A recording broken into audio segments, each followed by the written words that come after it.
So I'll just give you an update on the beds. I've got the those are the courgettes. I'm just going to harden those off for a few more days. And in the frame here, I don't know, I was looking yesterday, these are the last of the multi-sown veg. I might have overdone it. I'm struggling to find room now, but I might put those multi-sown onions in a couple of tubs, and we might have to sacrifice a few plants to get the beets in, and I think I can dot the spinach in round and about, so hopefully we'll be okay. We've got a couple of butternut squash there, so I'll just wait till they've got another leaf or two on and then they can go out. And then those last of the French beans. That's pretty much it really. So the courgettes are going in here, as I've said.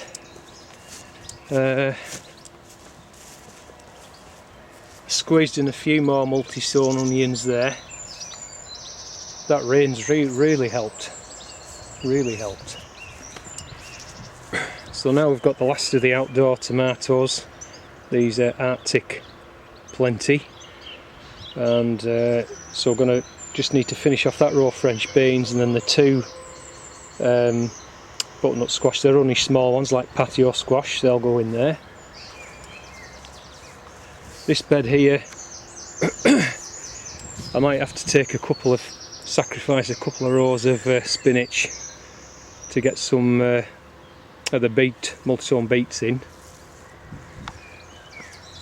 That's just the way it is. And then last night came down, planted up, finished off this bed here. Now it's full of alliums, so we've got multi-sown stewron and the zabroon shallots, which perked up a lot because of that rain. That's the elephant garlic. I've pinched all the scapes, cut those off. Again, I might have to sacrifice, well, not sacrifice, but these small bulbils that I'm growing, I might have to dig them up. It's a bit early really, but again, I can get another row and a half of something in there. And then last night I got my second row of Monge 2 in. Went in an absolute dream. It just came right out the gutters, straight in, no problem. Perfect. And good timing, because these are starting to flower now, the first row. So I anticipate we'll be having Monge 2 in about 10 days time. And so by the time these guys have got up, you know, there should be a nice succession. That's what we're trying to aim for. And of course you've seen this is another bed with multi-sown, spinach, Swiss chard, and then a mixture of beets and cos lettuce. So if you look at it from that angle, you see that the beds are filling up now, looking good. This is the purple sprouting broccoli, just to show the value of protection. They're just absolutely cracking on like wildfire. And that's the kale. That's doing really well. In fact, it won't be so long before I could probably take a first harvest of that. These are the Savoy cabbage January King. Looking very healthy, very happy with those. And these are the Olga squash, sent from was sent from Beniel over in Norway.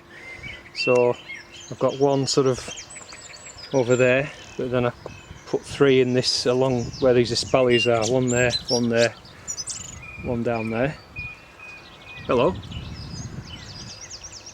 And so the other idea is, I think I've dotted a few lettuce, but I think the frost or the dry must have seen most of them off, but there's a few survived. But where there's gaps, I'll put those multi-sown spinach between these fruit trees, just to make good use of the space.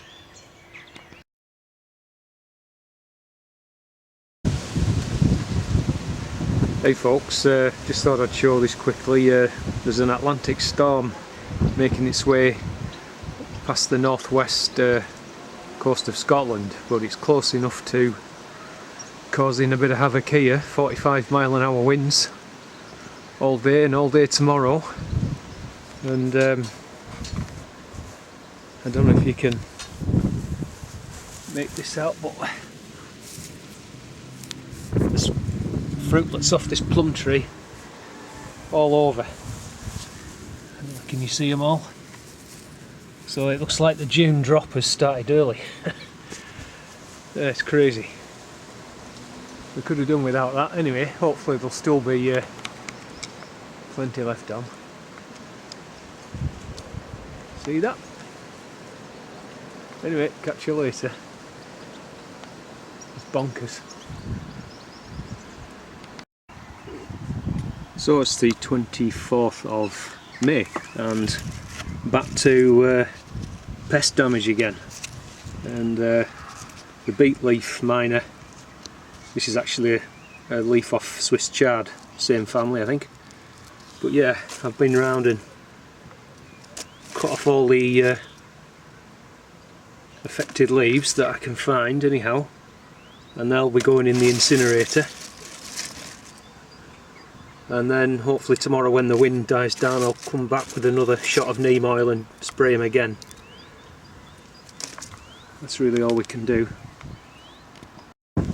So I've just been strimming before, I got my strimmer up and running again. It had a damaged fuel line, so I managed to get a new one fitted.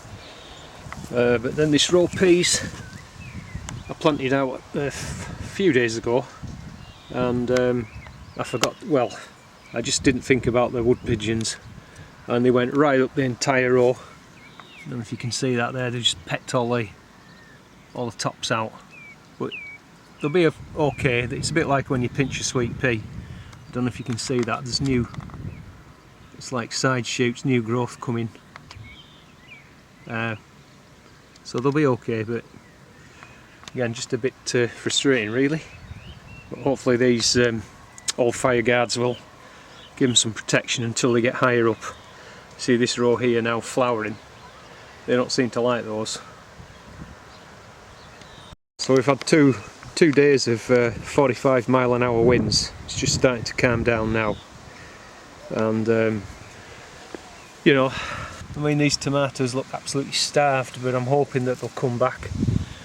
Dwarf French beans have had the leaves blown off, but again, I'm hoping they'll come back. I'm supposed to be warming up from tomorrow. Again, they're looking a bit sad, but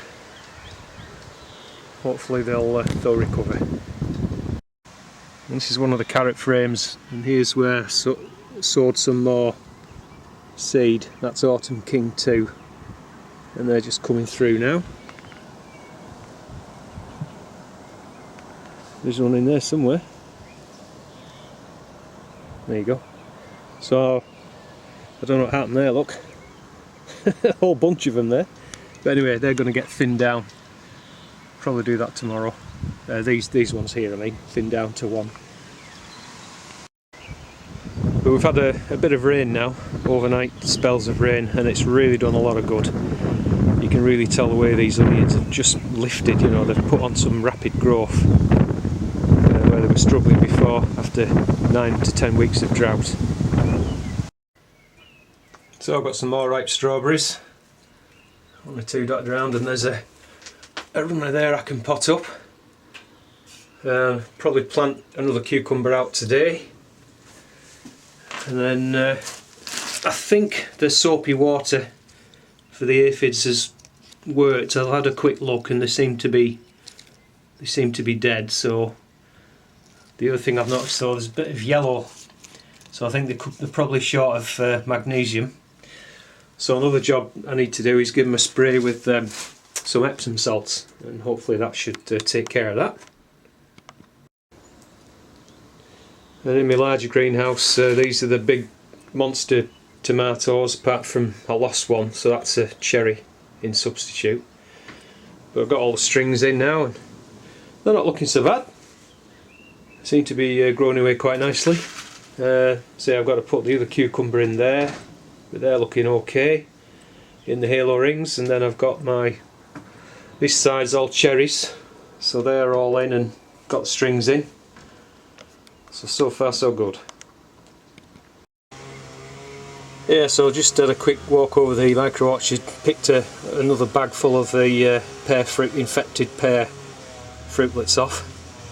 And then while I was having a quick look around the currant bushes, I found these little blighters.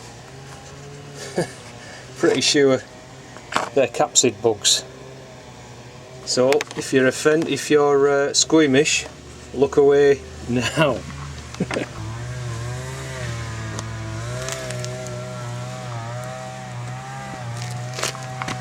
Gone.